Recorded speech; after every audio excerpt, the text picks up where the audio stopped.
आज की press conference का सब्जेक्ट है कि जो महिलाओं के आरक्षण के लिए जो भी बिल पास हुआ है, सरकार उसको किस लिए लागू नहीं कर रही है, किस लिए 10 साल का समय और मांग रही है, किस लिए देरी कर रही है। दूसरा आता है महिलाओं की सुरक्षा को लेकर, महिलाओं की सशक्तिकरण के लिए। तो आज की प्रेस कॉन्फ्रेंस इन्हीं मुद्दों पर आधारित है और इसको लेके 29 जुलाई को जंतर मंतर पर एक बहुत बड़े लेवल पे धरना प्रदर्शन होगा। अलका लांबा जी उसकी नेतृत्व करेंगी। तो उसी की जो भी कार्यशैली होगी, उसी के लिए आज की प्रेस कॉन्फ्रेंस रखी गई है। यदि भारतीय जनता पार्टी सरकार लागू नहीं करते हैं तब आप पार्टी क्या करने जा रही है 29 तारीख के बाद?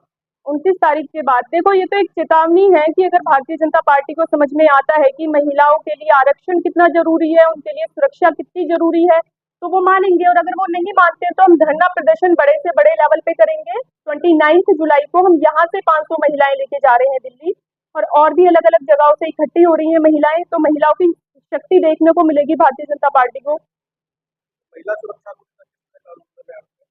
महिलाओं की सुरक्षा सबसे बड़ा और सबसे अहम मुद्दा है। भारतीय जनता पार्टी हमेशा से महिलाओं की सुरक्षा को लेकर एक सिर्फ कागजी कार्रवाई वो करती है, पेपर पे रिकॉर्ड उनका रहता है। मैं पूछना चाहती हूँ आपके द्वारा, मैं एक सवाल उनसे करना चाहती हूँ, कहाँ है महिलाओं की सुरक्षा, क्या उनकी गारंटियां थी।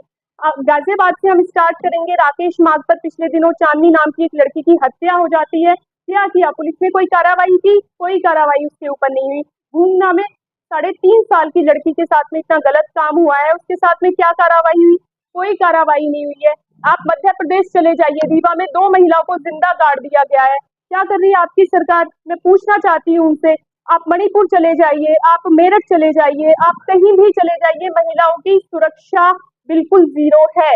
मैं सरकार से ये सवाल करती हूँ, अगर आप महिलाओं को सुरक्षा देने में असमर्थ हैं, आप नहीं सुरक्षा दे पा रहे हैं, तो आप ये ऐलान कर दीजिए कि आप सुरक्षा देने में नहीं आप दे पा रहे हैं महिलाओं की सुरक्षा। हम खुद अपनी सुरक्षा करेंगे और हम उस वक्त आपको बताएंगे कि सुरक्षा कैसे की जाती है। अगर 2 महिलाओं को जिंदा गाड़ दिया गया है ना, तो मैं इस दावे के साथ में कहती हूँ कि महिलाएं उन लोगों को जिंदा वहां दफनाने में सक्षम है।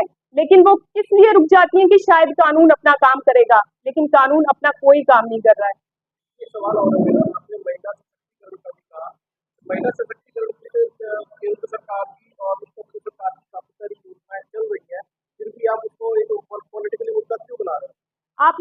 आपने मुझसे सवाल किया है, बहुत अच्छा सवाल है, लेकिन एक सवाल मैं आपसे करती हूँ, क्या आपको दिखाई दे रही है महिला सशक्तिकरण का कहीं भी? सिर्फ कागजों में है ना, वो आपको प्लेटफॉर्म पे दिखाई दे रही है?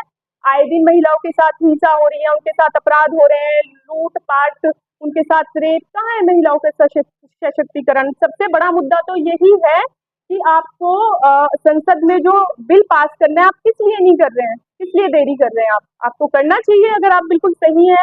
आपकी पोल सामने आ जा रही है महिलाओं को लेकर, और महिलाएं किस लिए सड़क पर निकली हैं, किस लिए वो धरना प्रदर्शन की बात कर रही हैं? अपने हक के लिए। आधी आबादी अपने हक के लिए नहीं लड़ेगी क्या? अगर उस वोट की कीमत, पुरुषों की एक वोट की कीमत बराबर है, तो महिलाओं की भी तो बराबर है। वो भी तो आधा हक रखती है ना अपना, तो वो अपने हक के लिए सड़कों पर आ रही है।